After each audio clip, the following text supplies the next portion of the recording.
Let us start discussing our new topic, fatigue. Now it turns out that there are two major approaches to fatigue. One is the stress-based approach, which is meant for high cycle phenomena, and the other one is strain-based approach that is meant for low cycle phenomena predominantly. So the meanings of stress-based, strain-based, and high cycle, low cycle, they will be apparent as we progress in the topic itself. But let me presently immediately make a note that we are going to start with the stress-based approach that is targeted mainly for high cycle phenomena. So high cycle fatigue. So here are the keywords that we have are the stress-based approach and high cycle. Okay. Now, similar to some of our earlier coverage of topics, not all of them, we are going to in many cases give as examples metals. So that's our focus. It turns out that polymers certainly also experience fatigue, and the trends for metals and polymers, they are quite similar. But just like, for instance, in the case of plasticity, the mechanisms, the physical mechanisms that govern fatigue for sure are different. Nevertheless, because the trends are similar, one could ultimately follow similar approaches for polymers as well. So our focus is mostly on metals, but certainly polymers also show fatigue behavior, and trends are showing similar, expressions. Now, the topic itself is, I should also note, a particular strength of the author of our book. So it is discussed in great detail with good command of the topic. And just be ready, it's going to be a topic where we're going to have a lot of equations. I'll mention why shortly. So let us begin our study of high cycle or stress-based approach to fatigue by recalling some fundamental concepts and observations that will be eventually helpful for the alternative strain-based approach for low cycle fatigue as well.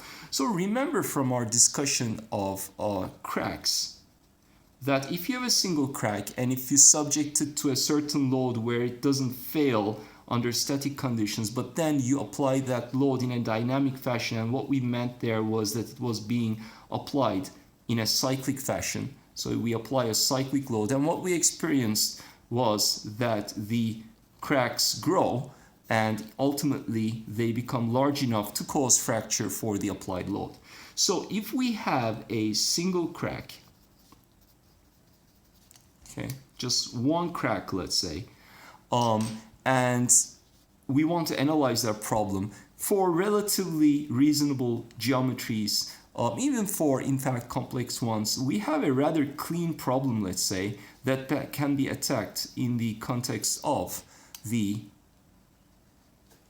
crack growth approach, for instance, based on Paris law and its modifications. Now, in reality, however, the situation is a little bit different, and that's what we can demonstrate with, again, a very simple experiment. So this is a paper clip, and so, well, of course, we can subject it to a range of deformations that cover many of the topics that we have discussed so far. So, for instance, I can have structural deformations that are purely elastic. They all the geometry of the structure, the paperclip in this case, always recovers original geometry once I remove the load. That's elastic, and then I can pull it large enough, and then it becomes, right, a permanent and pretty large, in this case, plastic deformation. Good. But then I observe, for instance, in this case, that there is for sure no crack on the structure, so I'm just going to open it up, and I'm going to bend it back and forth. Okay, I'm going to bend it back and forth. Right, every time it undergoes significant deformation and finally just broke apart.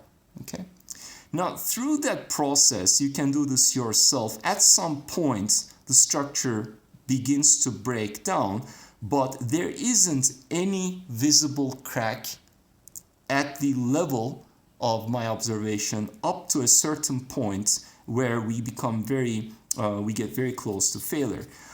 So the process is not exactly a scenario that is phenomenologically or at the scale of our observation governed by a single crack growing towards some ultimate critical value. It seems to be a little bit more different. Now, first of all, let me note that this was not for sure a high cycle fatigue. We'll see what the difference is here. I just did the cycling for about 5 to 10 times and it broke. So that's definitely very, very low cycle fatigue.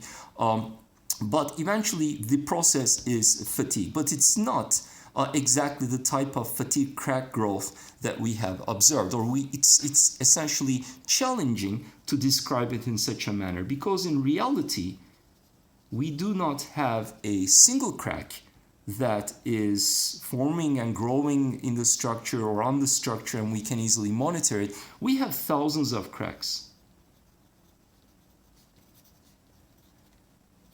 And these form and grow and merge into larger ones, merge into one, let's say, final crack that you eventually see just before failure. And the overall mechanism, formation, growth, and merging, it's rather complex, and we don't have a single crack. We need to track many of them. We need to also track how they interact with each other. So this, it turns out, this tracking process is not so easy. So in fact, if we have a real structural application, this is going to be extremely complicated. So the motivation here is that we cannot track such a process in detail. For sure, we can do something about, let's say, a crack or two, but when we have thousands and perhaps tens of thousands of them that are not only growing but interacting with each other, it's going to be very challenging. So that's why we will ultimately turn towards a approach that is a little bit more practical, that is a bit more, let's say, useful and faster in terms of engineering applications and design. So we're going to go for a more macroscopic, let's say, macroscopic, or one can say phenomenological, in the sense that we are referring to essentially an approach that heavily relies on experimental data, and we try to fit some model to it without really describing or trying to describe the mechanisms that govern those observations in detail. Now, it doesn't mean that we are not concerned with the physical mechanisms that govern those phenomena. We indeed want to understand them. And this, to some extent, again, is going to be a subject that will be covered in your material science class in the future. So here we are concentrating on the modeling of the phenomena. I'm going to describe the observations and we're going to build our approaches on those observations. So we need more practical, let's say, approaches. Okay, so this type of strategy that we are now choosing, a more macroscopic or phenomenological approach, that is essentially what's going to cause a lot of equations to appear in the coverage of fatigue. But again, you should keep in mind, and I'll try to highlight this, there are a lot of commonalities. There is a clear strategy for attacking the problem, for somehow dissecting the problem and trying to make sense out of the amount of information we're given. And I'll try to highlight that. It turns out that that main strategy of dissecting the problem is really not that tricky. There is a common path that we will always follow. And let me finish off by saying that this is overall probably one of the most challenging physical scenarios in engineering. It's very complex. It involves a combination of elasticity, plasticity, crack growth, and many other topics, some of which actually we're gonna also cover in the future. For instance, the fact that we will have strain rate dependence and the fact that we have large deformations typically. So that makes fatigue very, very challenging. So now, with respect to its importance, now, first of all, what is our goal? Our goal is simple. We will have a relatively complicated structural scenario. where we have cyclic loads, and we will try to predict failure. In particular, we are interested in when failure will occur.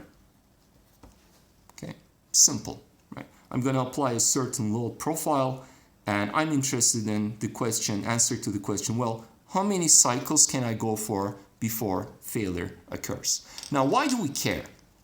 We care because moving machinery, and when I say machinery, it can be a man-made or a biological machinery, is governed by cyclic loads. And let me give you a number of examples. So, for instance, you can be talking about a car. Now, a car has, for instance, an engine. And an engine rotates, and so there's in the piston there are explosions, ignition followed by an explosion that imparts large loads, and then this thing is repeated for many thousands of times per minute. So that in addition has varying speed. You don't drive at a constant speed. All of these eventually lead to cyclic loads that are associated with fatigue. And certainly you don't want your engine braking on the way from point A to point B. You can look at the suspension system of a car. And you go through pits, you go through bumps, right? And all of these, even if the road is perfectly smooth, are going to impart isolated, let's say, cyclic loads on the car suspension system. So that's what happens with a car. Certainly, fatigue is a big concern. Well, we can look at an airplane.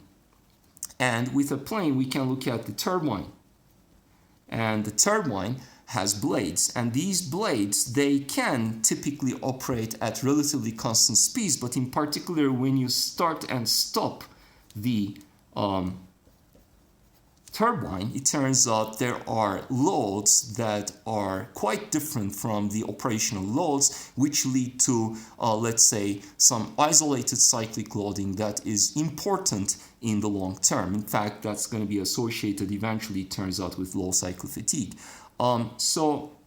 You can look at the wing of the airplane. Again, you can first of all have smooth, small variations as the plane flies, but also the plane can go into turbulence.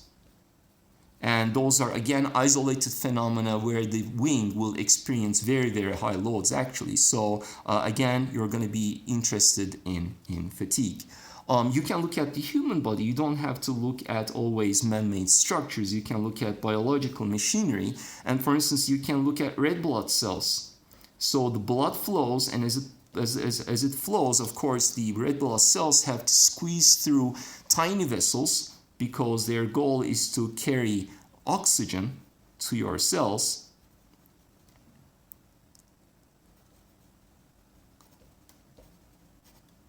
And they're going to do this many, many, many times. And it turns out that blood vessels, blood cells actually, because they keep squeezing in and out of tiny vessels, they actually fatigue. This has been shown eventually experimentally. So that's something that will be of concern to understand how our biological cells work mechanically.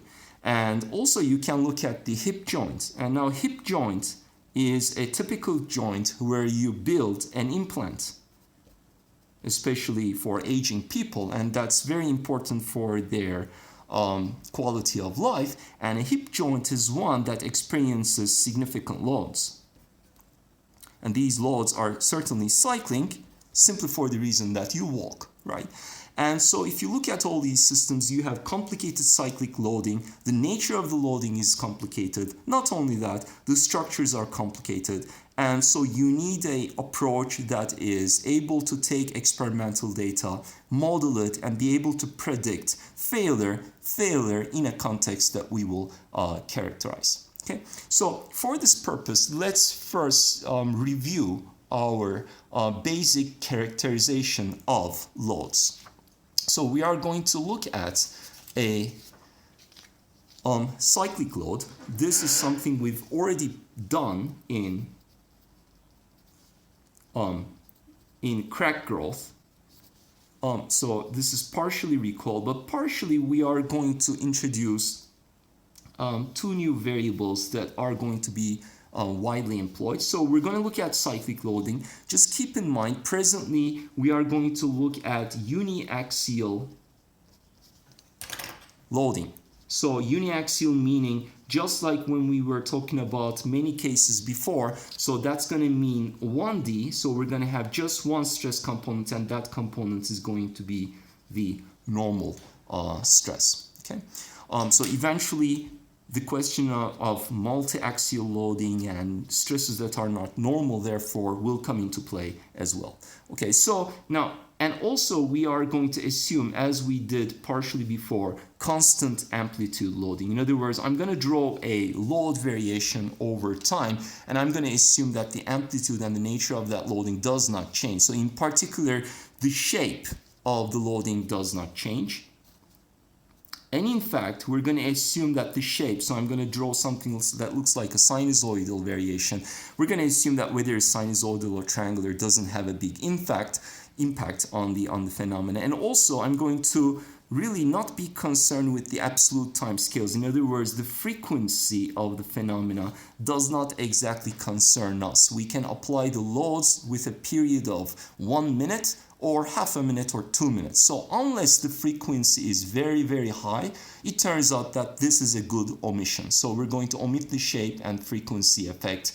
So for sure, if you change the frequency, say you increase it, the time it takes for the number of cycles to failure, say the failure is going to occur after 1 million cycles. If the frequency is doubled, well, the time it takes to 1 million cycles is going to be halved, right? So for sure it affects the absolute time, but we're going to characterize failure just like we did before in terms of the number of cycles, and that is not going to change. So we're going to say that shape and frequency is presently irrelevant. For sure, in reality, they are relevant in certain regimes. Presently, we're going to work in regimes where it's safe to omit them. Okay, so let's go ahead and draw a typical load variation. So just here I'm drawing time, but eventually, of course, we will characterize failure in terms of number of cycles. So this stress variation is going to have eventually a mean value. Let's draw it here, and then some maximum value, as well as some minimum value. Okay, so let's say this is the stress variation.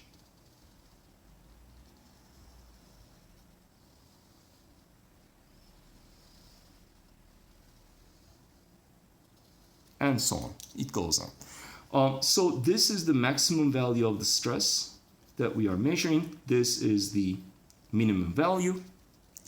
There is a range of the stress which we have discussed before. So there is delta sigma, which we discussed when we were looking at crack growth. And so that can easily be introduced as delta sigma, which is sigma max minus sigma min. Now, having the max and min values, remember that we can also immediately introduce the stress ratio, which we called R previously, and that's simply the ratio of minimum to maximum stress. So that's the stress ratio. Okay. So these are two quantities that we used earlier to characterize the load. So if we would like to characterize the load variation, characterization of load, or let's say load profile, that's another way we can put it. So we can talk about, because we're not exactly interested in the frequency or the shape, it's just that the max and min values are sufficient. But max and min information, so we have essentially two variables to characterize the load. So those two variables can be chosen alternatively as the difference of max and min and their ratio. Eventually, using these two values, for sure I can reconstruct the max and min values as well. So delta sigma and R, it's an alternative set of parameters which we employed in crack growth. But presently, we choose to employ something a little bit different, and those are these two values. So one of them is going to be sigma A, and the other one is this mean value, sigma M. Okay, so sigma A is not the difference divided by 2. So in other words, it's half the range, and the mean is not the difference but the sum divided by 2.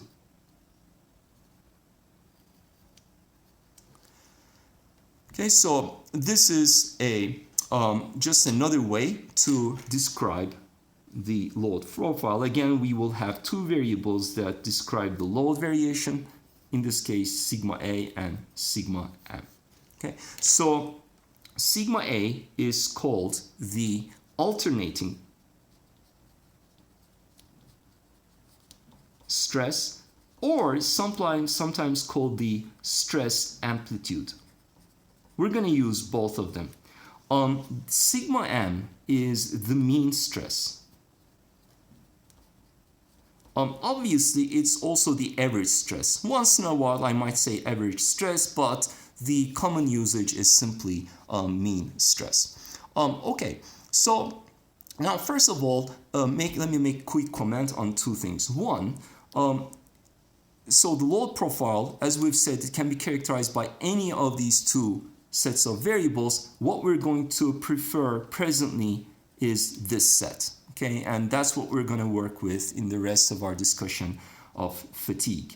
Now, then, when we look at the load variation, for sure the load variation has a certain period, okay, or has a certain cyclic behavior, and that cycle is occurring over, for instance, in this range. So that's the start and that's the end of the cycle. So this is one cycle. Let me make a comment that's going to be useful soon.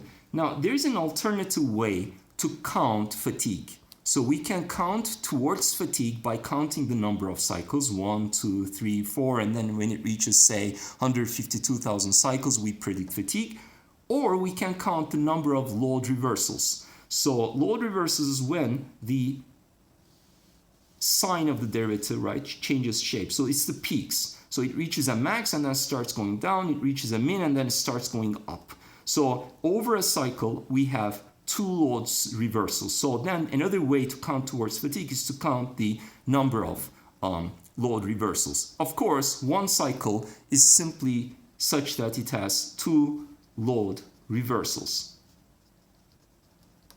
That's why it's typical to have a factor of 2 in front of the number of cycles, as you will see very shortly, because it's more, let's say, it turns out sometimes convenient to count the number of load reversals rather than the number of cycles. Another comment I'd like to make concerns the value of R, or alternatively sigma n. There is a very important case that is of going to be eventually importance in the initial stages of our discussion, and that concerns the value of R, or in our case our preference is sigma m.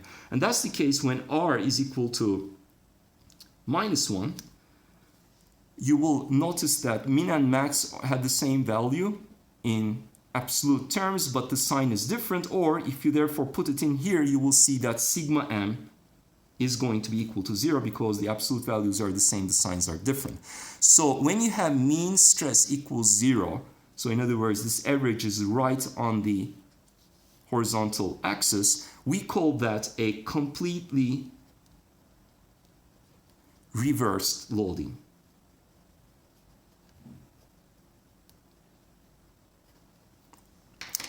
And here the keyword is reversed. And we're going to remind that word to ourselves by sometimes attaching the letter R to our variables as a subscript. So that's going to mean that we are referring to completely reverse loading. Okay, so now we have the characterization of our load and two important variables, namely the alternating stress or the stress amplitude together with the mean stress that is going to govern it. So now the idea is, or the goal is, well, you give me the load profile, which means you tell me sigma A and sigma M, And I will predict, or we will try to predict, how many cycles it will take to failure. So let's move on towards that goal.